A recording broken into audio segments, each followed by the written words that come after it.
to give everybody a moment to jump onto our other platforms, both X, Rumble, Instagram, wherever you watch the American Sentinel. That's where we want to meet you. We want to make sure that we give you the best opportunity to find us where you are. So we're going to give everybody a moment or two.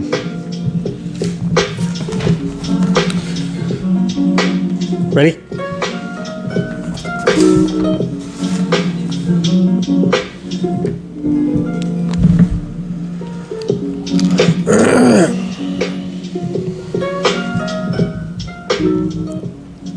Welcome to the American Sentinel. My name is Patty Ramsey, and we have a beautiful show for you this beautiful Thursday, September 25th. And I have one question for you. I have one question for you if you're a white man in America. If you grew up here in America. If you lived here in the 90s, in the 80s, or the 70s, or the 60s.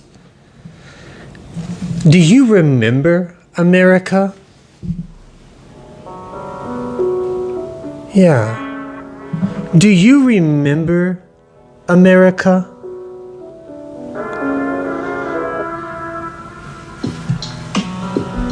Have I convinced you yet that no one is coming to help you? Night after night, we come to this table, we sit here together and we commune in conversation, and I ask you these questions and I pose these interrogatives. And the one I have for you now is, do you remember America? And do you believe that anyone is coming to help you now? You can vote for who you want to vote for. You can cast the ballot for who you think is a reasonable candidate to represent you in whatever election you think matters. But the question remains the same. Do you remember America? And do you think anyone cares about you? Because I believe, based on these images we see day after day, night after night, victim after victim, nobody cares about you. Dead white girls on subway trains in North Carolina. Dead white mothers who've been ran over by Shaquandre Dunham in Florida. A man was planning to run down the Charlie Kirk vigil in Texas today in his car and kill all the white people. And I'll ask you again. Do you remember America? Do you remember the America that you grew up with? Do you remember the America where it was safe to ride your bike out late into the summer evening until the lamps came on and lit the streets? Do you remember that America where it was safe? Do you remember the America where you could walk down your street and not feel like it was a gangland?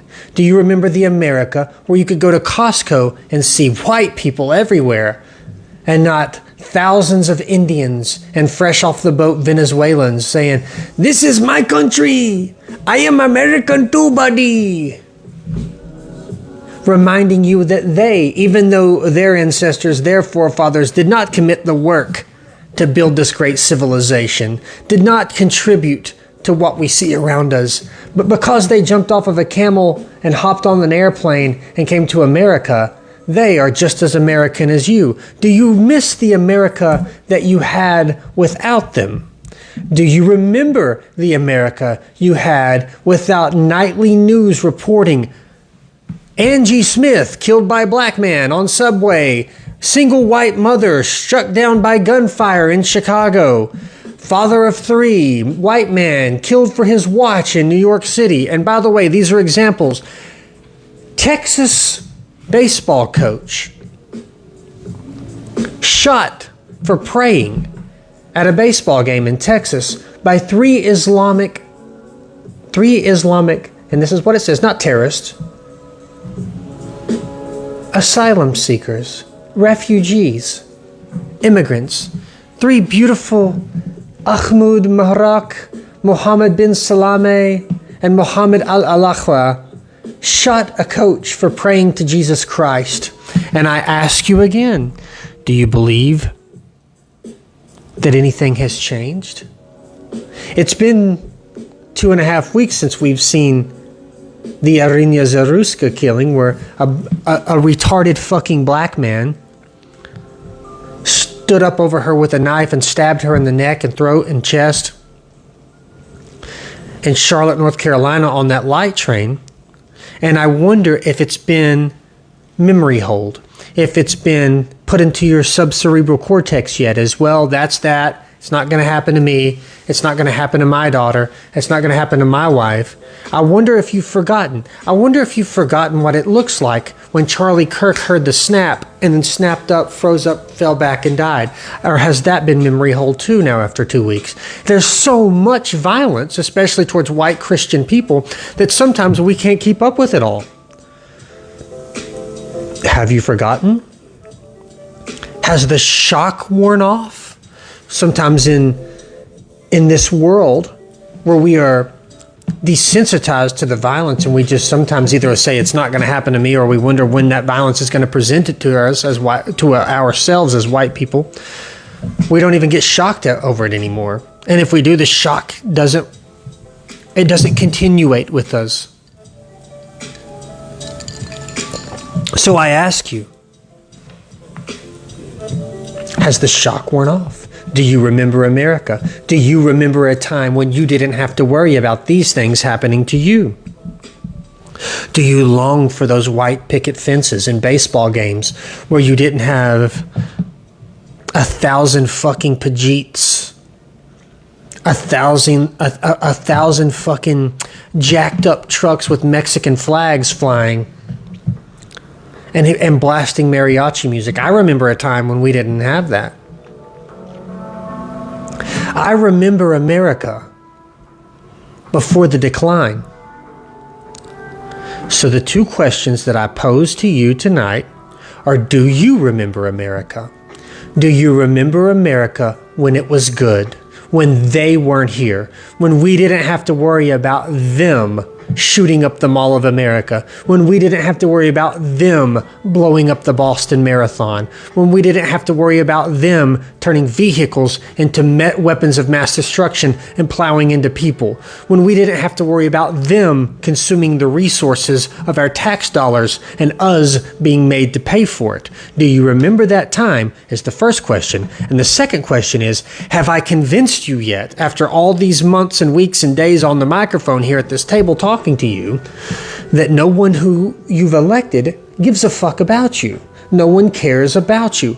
Do those two questions ring true with you? Do they set off a sentiment within inside of you? Do they encourage response? And I hope they do. Meanwhile, while you think about that, let me let you know that you are being replaced, that you are being forgot about, that your daughter, your son, your wife are being slaughtered by black crime in inner cities. And by the way, it's not just in inner cities now. They're traveling out to more opportunistic area. 712 times more likely to be assaulted, raped, mugged, burglarized by a young black male between the ages of 14 and 32 than any other denomination of human being on planet Earth. And they won't say the word black because they don't want to lose the black vote.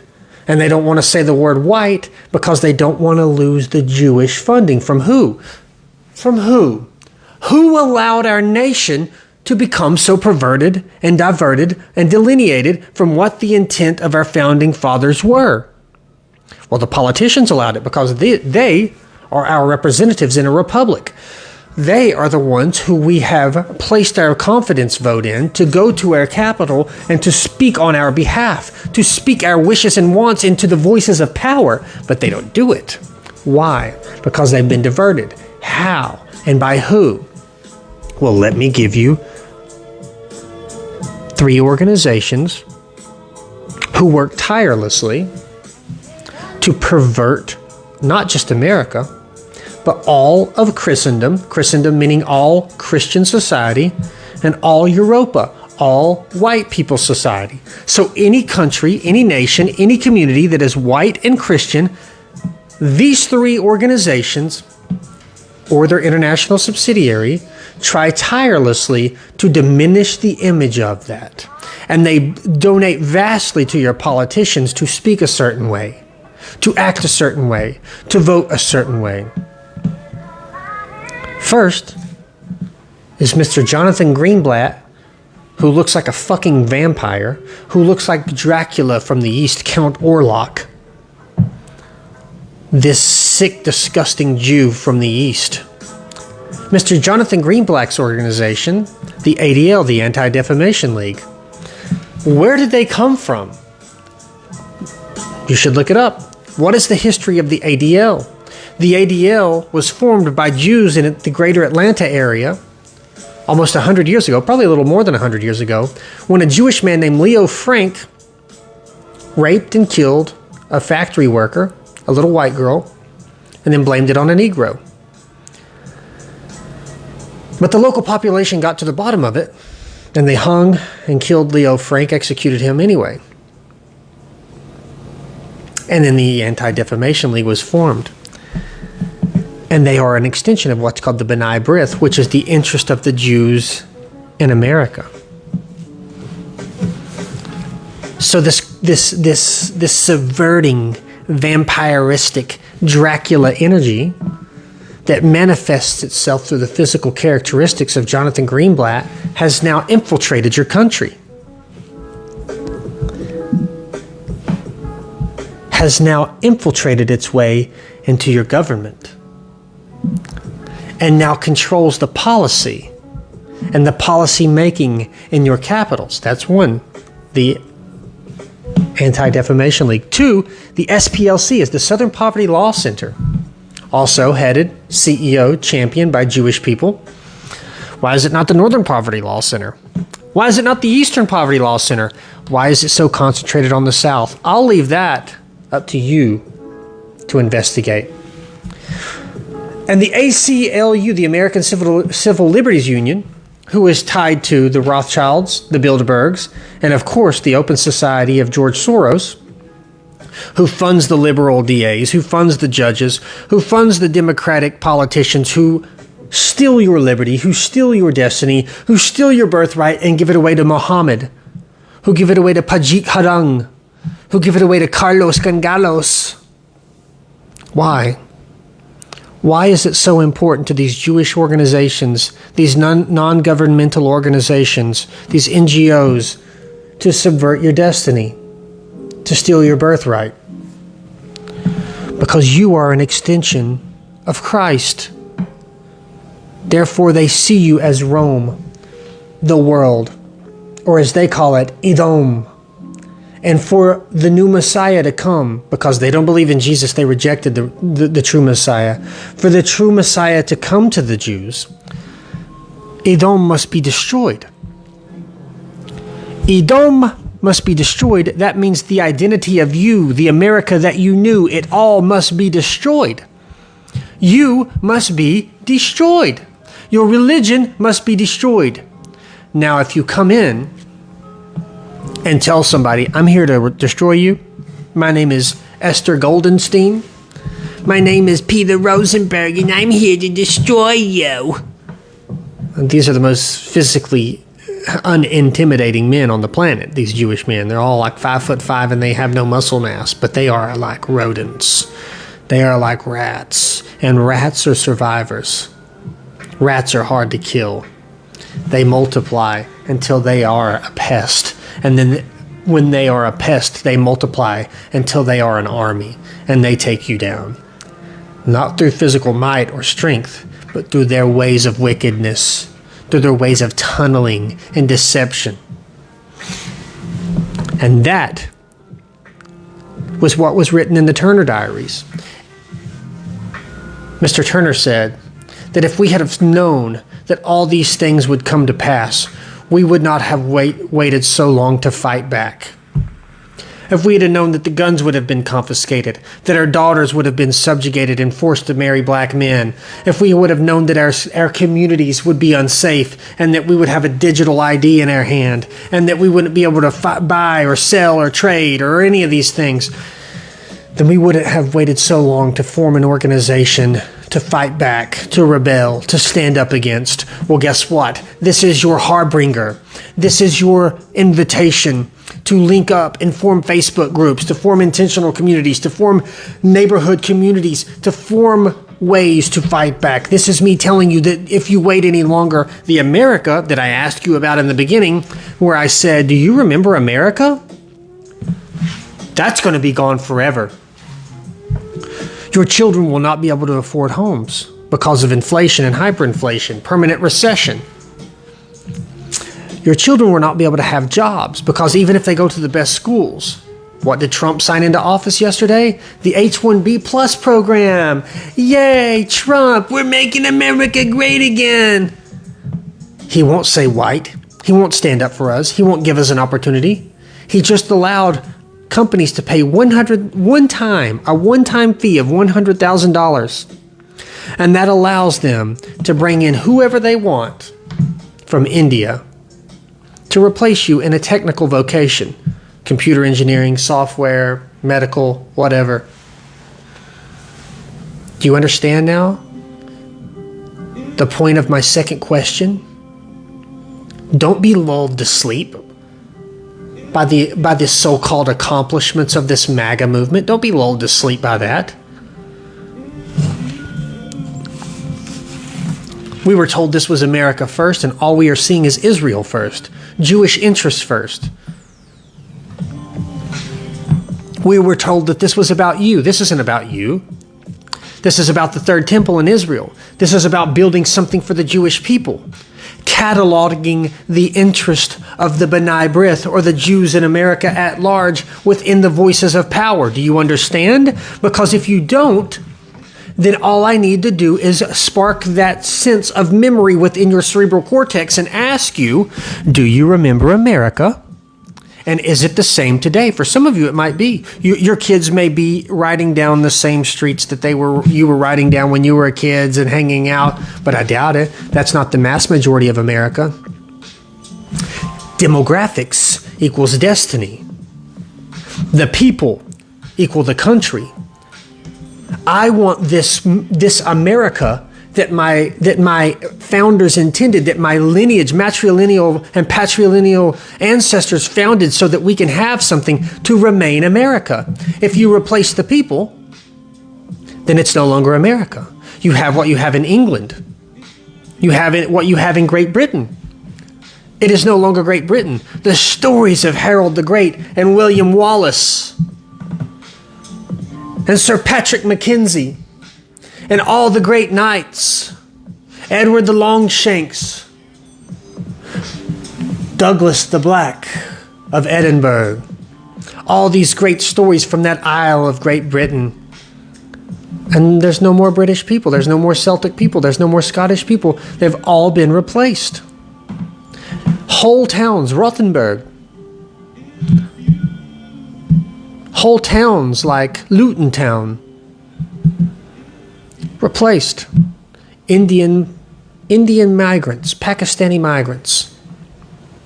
And what happens with diversity, equity, and inclusion as a mandated law pushed by liberal left-wing Jewish organizations?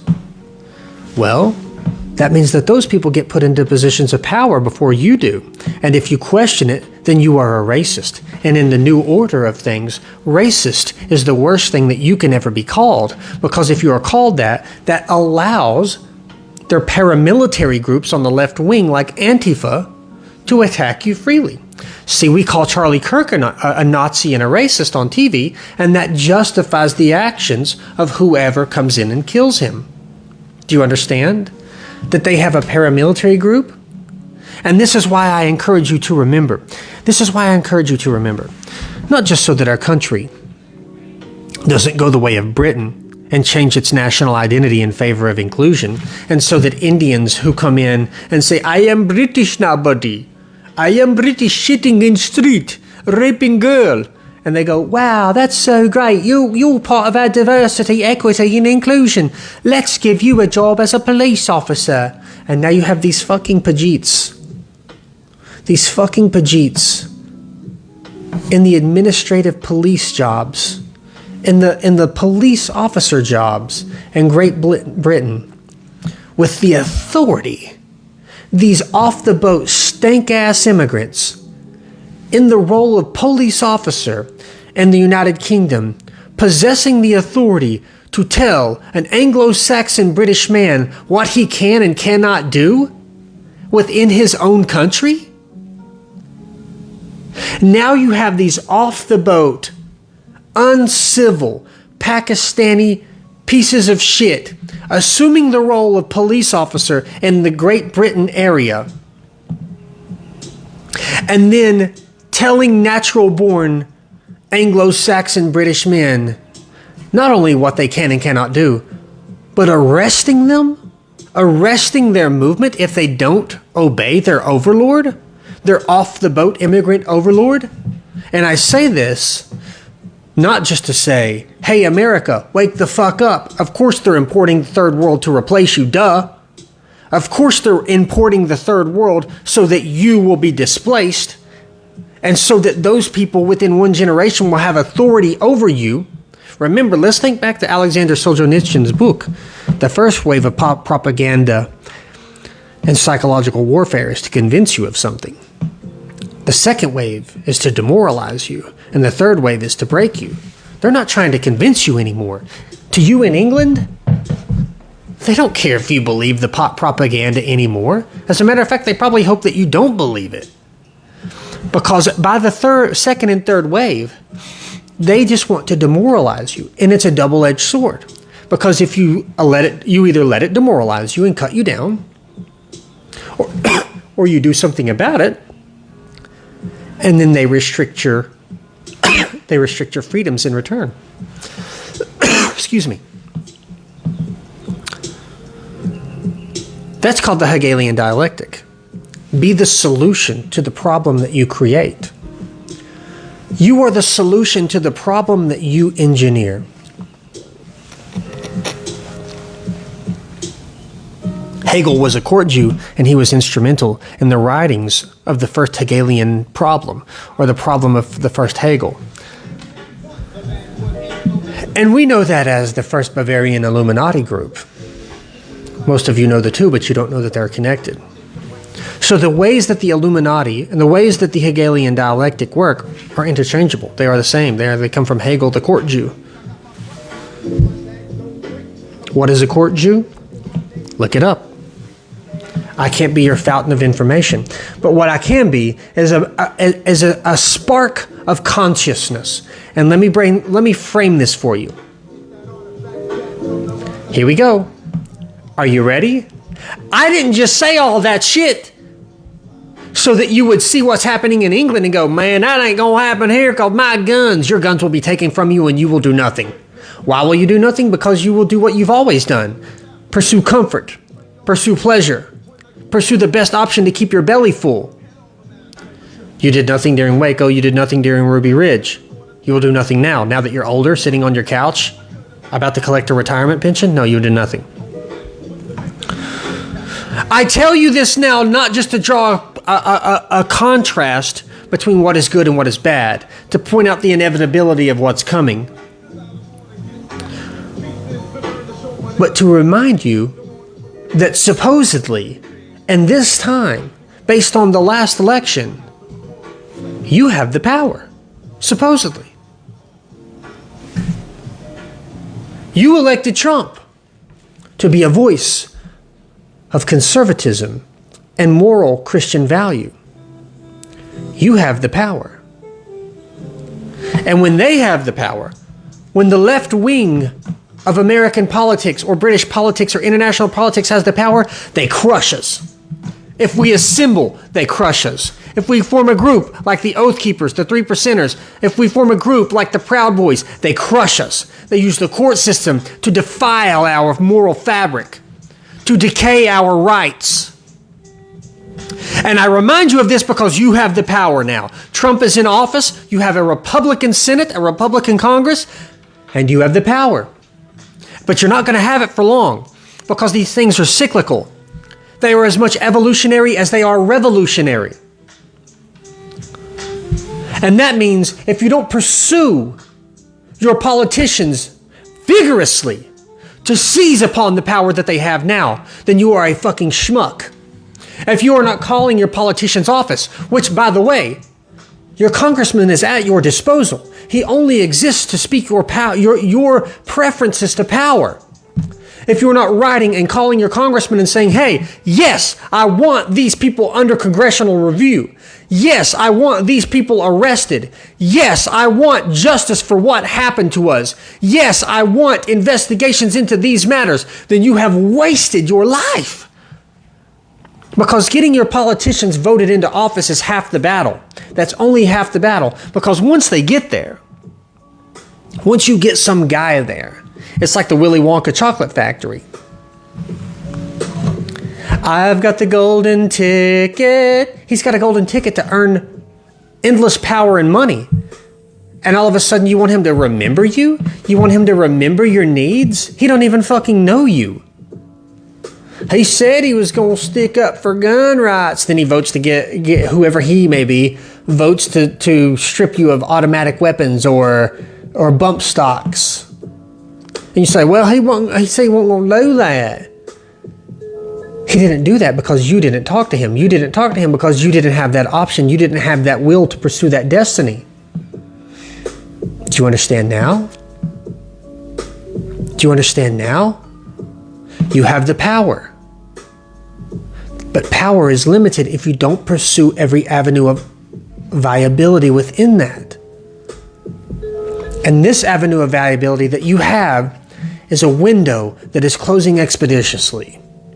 And by that I mean 2028 will approach us very quickly. Before you know it, it'll be the 26 midterms. It's already 2026 in just a few months. And what will happen?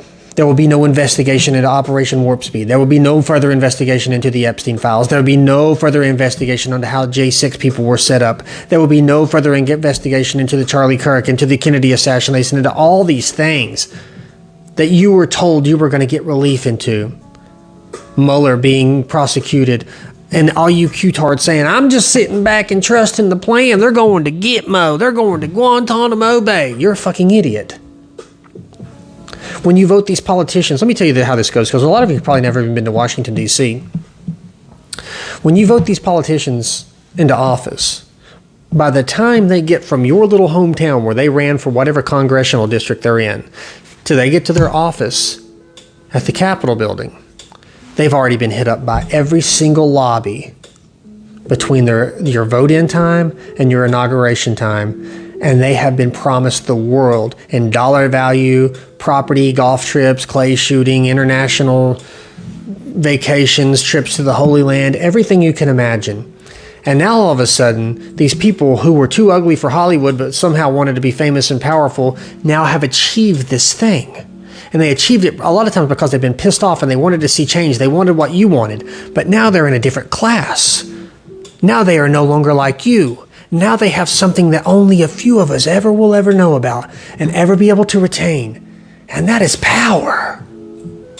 They have slipped the ring of Sauron on their finger. And they have decided that they know better than you because they have felt it. And you have to be the sting that reminds them that this is a nation of laws and not men. And that so soon as we have put you into power, we the people will take you out of power. And if you don't remember that, then you are a sucker and you are a schmuck. And if you do not keep an open line of communication between your wants and your needs and your intent for your own destiny and your congressman and your senator, then you are a loser and a schmuck, and you can get behind me. I have no fucking further need for you. You need to be expeditiously writing your congressman. You need to be repetitiously writing your senator, emailing, calling his aides, which, by the way, each senator, each congressman has a slew of aides. They take care of it. It's not just him. He has lots of people who categorize these things and let him know what the public wants the most. Now, what was the last thing I talked to you about? The change in this country versus the change in the UK. In the last 4 years under the Biden administration, we let in, that we know of, around 12 million illegal immigrants. That's on top of the already 37 million illegal immigrants who came in over the last 10 years before that.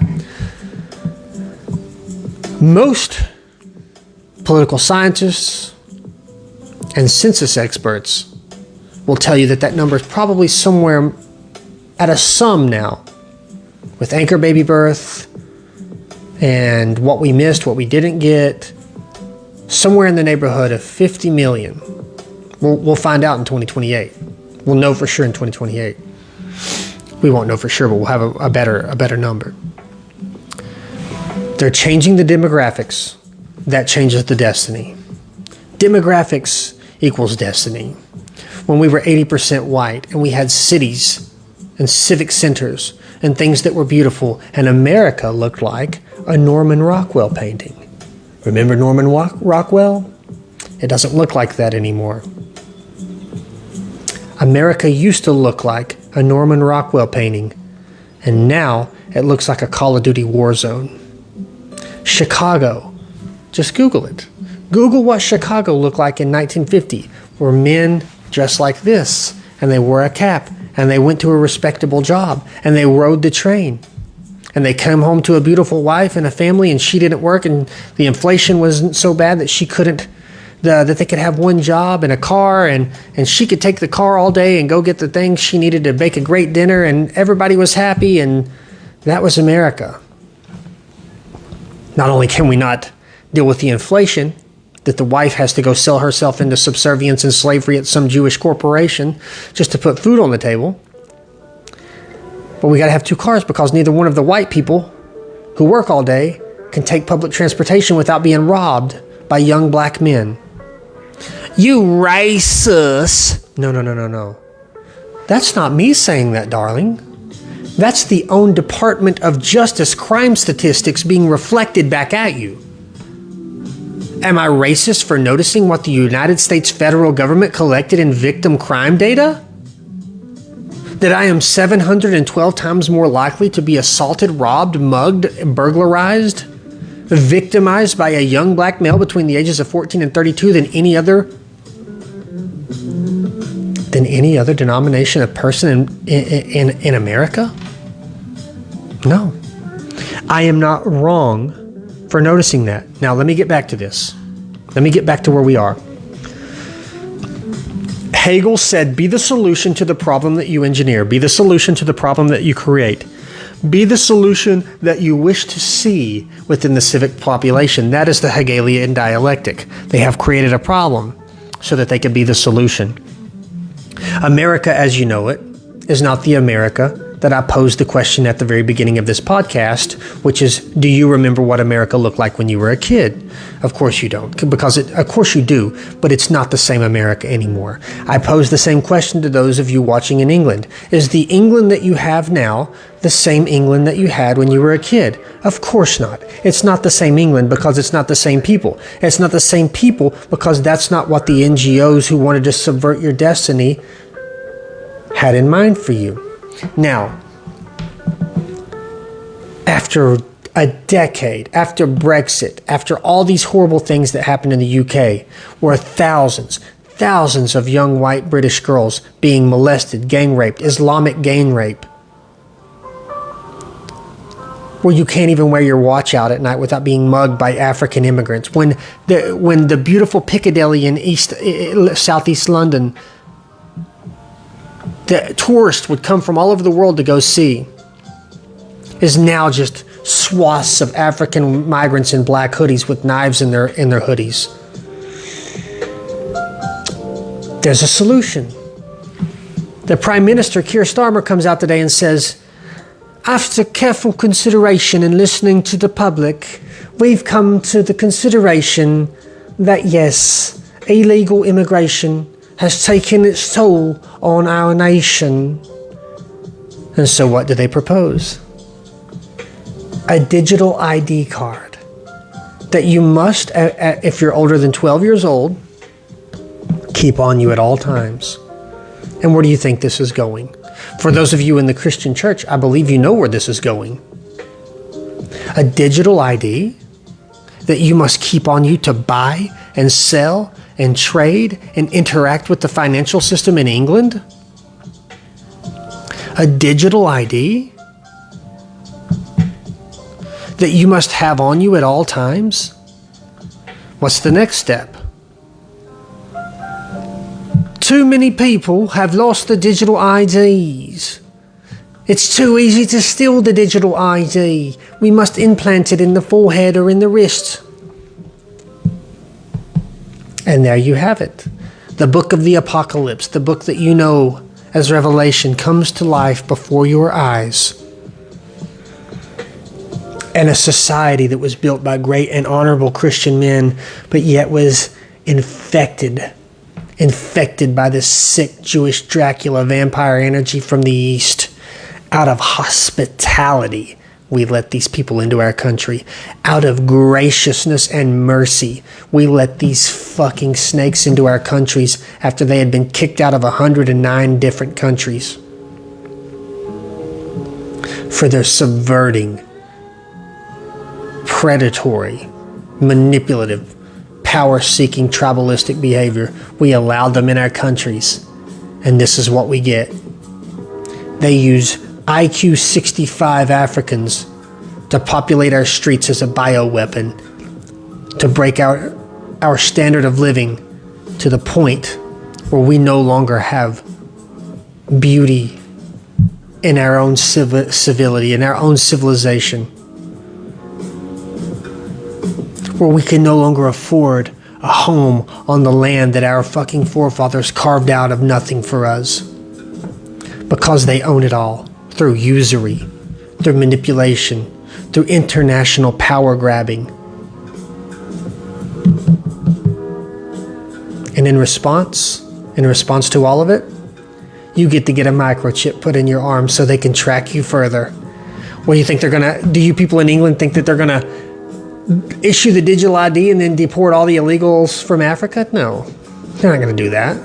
They're going to give you all the digital ID and then track you further. And then if you say something anti-Semitic or racist or of the such, then they're going to arrest you. They're going to have more means to crack down on you. They're going to have a better and greater way or mean or mode of oppression. This was never about you. This was never about cracking down on illegal immigration in England or America or wherever it may be. And I frame this all to frame you back to the question, do you remember the America that you grew up in, and is it there now? Do you remember it? Does it look like what you see now? And two, have I convinced you yet, not just do you know, but have I convinced you yet that no one is coming to help you? No politician you know cares about you. Have I convinced you yet? And I pose that all to say, remember, you have power now. Your party, the Republican Party, has the House, has the Senate, has the presidency. This is your time. Do something spectacular. Do something spectacular.